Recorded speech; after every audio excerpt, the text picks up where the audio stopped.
कैसे हैं आप सब। आज मैं क्लास 10th का फिजिक्स का पहला चैप्टर समतल पृष्ठों पर प्रकाश का परावर्तन reflection of light on a plane surface इस पर चर्चा करने वाली हूँ। तो इसका जो फर्स्ट टॉपिक है प्रकाश लाइट, तो हम देखेंगे कि प्रकाश क्या है। तो बुक्स में लिखा हुआ मिलता है कि प्रकाश ऊर्जा का रूप है। यहाँ पे हम लिख देंगे प्रकाश ऊर्जा का रूप है, मतलब प्रकाश एक प्रकार की ऊर्जा का रूप है, ऊर्जा ही है। और प्रकाश वह ऊर्जा है जिसकी सहायता से हम किसी भी वस्तु को देख सकते हैं। अब आप कह सकते हैं कि हम प्रकाश के माध्यम से किसी भी वस्तु को कैसे देख सकते हैं। तो जब प्रकाश किसी वस्तु पर आपतित होता है, आपतित होने का मतलब जब किसी वस्तु पर प्रकाश पड़ता है, तब उस वस्तु से परावर्तित होकर, मतलब उस वस्तु से टकराकर वापस आ जाता है, हमारी आंखों में प्रवेश करता है, जिसके कारण हम दूसरी वस्तु को देख सकते हैं। अब इसका सेकेंड टॉपिक होगा प्रकाश के स्रोत, लाइट ऑफ सोर्सेस।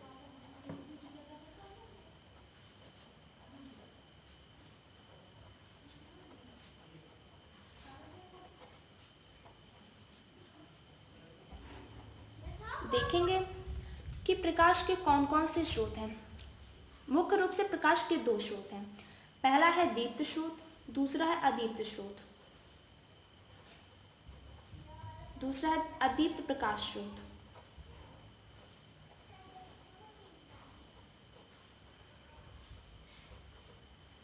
दीप्त स्रोत, इसके तो नाम से ही क्लियर होता है कि मतलब जिसमें स्वयं का प्रकाश हो, वह कहलाएगा दीप्त प्रकाश स्रोत। ठीक, और जिसमें स्वयं का प्रकाश ना हो, जो दीप्त प्रकाश स्रोतों से प्रकाशित होता है, उसे कह देते हैं अदीप्त प्रकाश स्रोत।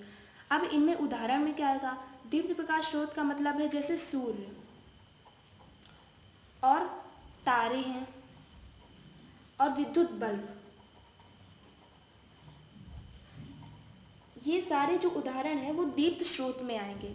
और अदीप्त प्रकाश स्रोत में क्या आएगा? इसमें सबसे बड़ा कंफ्यूजन ये हो जाता है कि दीप्त स्रोत में और अदीप्त स्रोत में, कि हम मान लेते हैं कि जो दीप्त स्रोत का उदाहरण वो चांद है, लेकिन चंद्रमा दीप्त स्रोत का उदाहरण नहीं है, वो अदीप्त प्रकाश स्रोत का उदाहरण है।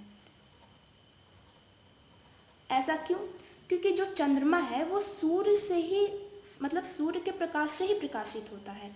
और जाहिर सी बात है कि अदीप्त प्रकाश स्रोत की डिफिनीशन में हमें ये मिला कि वे वस्तुएं जो दीप्त प्रकाश स्रोत के प्रकाश से प्रकाशित होती हैं, वे अदीप्त प्रकाश स्रोत कहलाती हैं।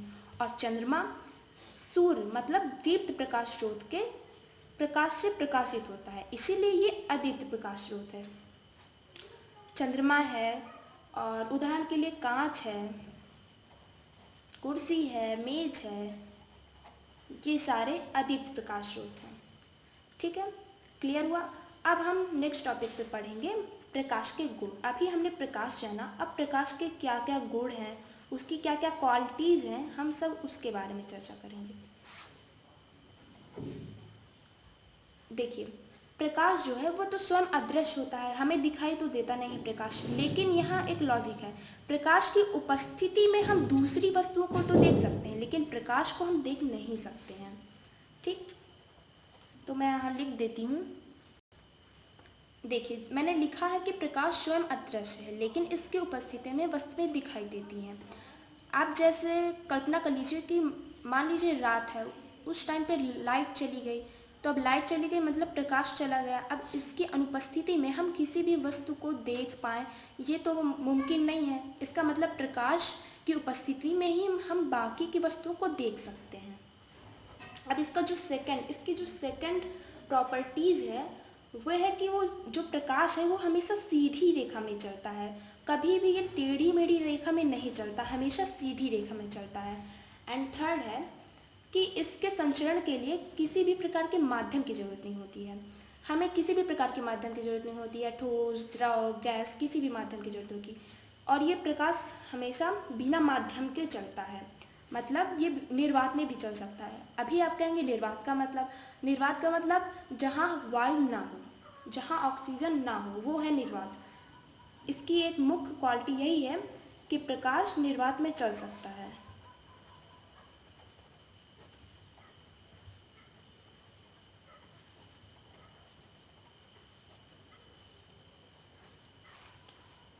इसकी जो फोर्थ क्वालिटी है वो है कि ये विद्युत चुंबकीय तरंगों के रूप में चलता है, इलेक्ट्रोमैग्नेटिक वेव के रूप में ये चलता है।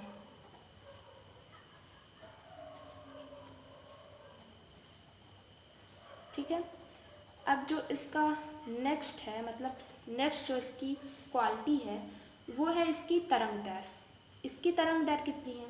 इसकी तरंग दर है 3800 एंगस्ट्राम से लेकर 7800 एंगस्ट्राम। इसको मतलब किसी किसी बुक्स में ये 4000 एंगस्ट्राम से 8000 एंगस्ट्राम तक भी लगभग मान लिया गया है। और इसकी जो अगला इसकी मतलब जो गुण है वो अगला गुण कि प्रकाश पारदर्शी माध्यमों जैसे कांच है, वायु है, इन सब से गुजर सकता है। मतलब हम यहाँ लिख देंगे कि पारदर्शी माध्यमों से गुजर सकता है।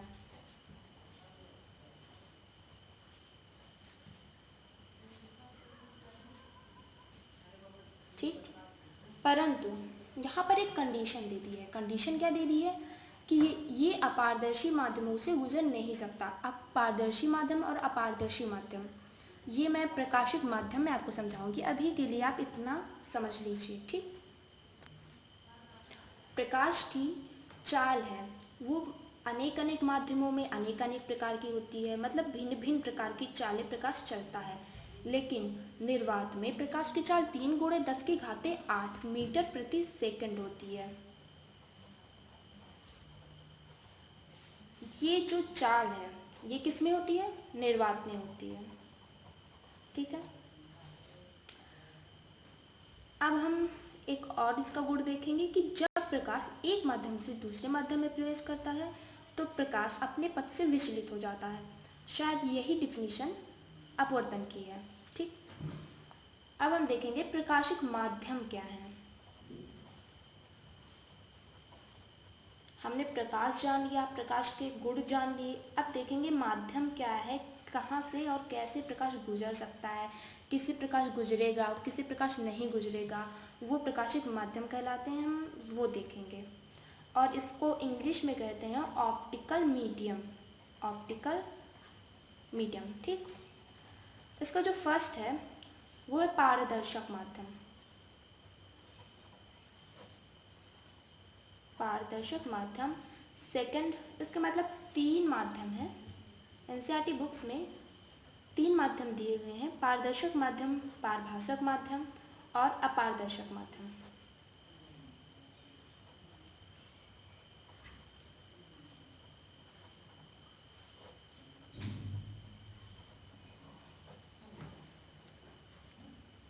एक बार और क्लियर कर लेते हैं कि प्रकाशिक माध्यम की हम डिफिनीशन मतलब उसको अपने शब्दों में कह क्या सकते हैं। मतलब प्रकाश जिन माध्यमों से होकर गुजरता है, जिन माध्यमों से होकर गुजरता है, जैसे लकड़ी है, कांच है, वायु है, निर्वात है, इन सब चीज़ों से जिन माध्यमों से होकर गुजरता है उन्हें प्रकाशिक माध्यम कहते हैं। इसमें से जो फर्स्ट है पारदर्शक माध्यम। पारदर्शक माध्यम का मतलब क्या कि जिन माध्यमों से प्रकाश आर पार हो जाए। आर पार हो जाए का मतलब जिन माध्यमों से प्रकाश का अधिकांश भाग गुजर जाता है, ठीक, उसे कहेंगे पारदर्शक माध्यम। इसमें उदाहरण में आएगा वायु, कांच। पारभासक माध्यम मतलब जिन माध्यमों से प्रकाश पूर्ण रूप से नहीं गुजरेगा लेकिन उसका हल्का भाग गुजर सकता है, वो कहेगा पारभासक माध्यम। जैसे होगा दूषित जल, घिसा हुआ कांच और तेलीय कागज। अभी अपारदर्शक माध्यम क्या है, देखिए पारदर्शक माध्यम का पूरा विलोम ही है अपारदर्शक माध्यम। मैंने अभी पारदर्शक माध्यम में बताया कि जिसमें प्रकाश आर पार, जिन माध्यमों में से प्रकाश आर पार गुजर सकता है वो कहेंगे पारदर्शक माध्यम, और जिन माध्यमों से प्रकाश का अधिकांश भाग तो क्या कोई भी भाग नहीं गुजर सकता उसे कहेंगे अपारदर्शक माध्यम। इसमें आएगा लकड़ी, लोहा, दरवाजा, सब कुछ आ सकता है इसमें, आदि कर देते हैं। ठीक, अब नेक्स्ट हमारा जो टॉपिक है इस चैप्टर का वो है प्रकाश किरण। तो प्रकाश किरण 3 प्रकार की होती हैं, 3 टाइप्स की होती हैं प्रकाश किरण। पहली होती है अभिसारी किरण पुंज। अब आप कहेंगे किरण पुंज का मतलब क्या है? पुंज का मतलब समूह, ठीक, किरणों का समूह पुंज कहलाता है। दूसरा है अपसारी किरण पुंज। थर्ड है समांतर, समांतर प्रकाश पुंज। यहाँ पर किरण की जगह हम प्रकाश भी कर सकते हैं,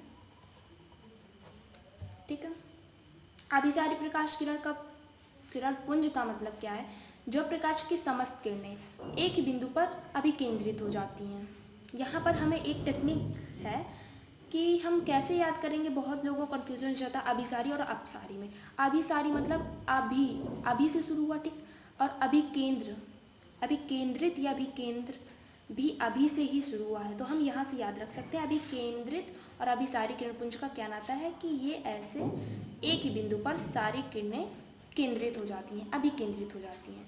और अपसारी मतलब एक ही बिंदु से सारी किरणें फैल जाती हैं, अलग अलग हो जाती हैं।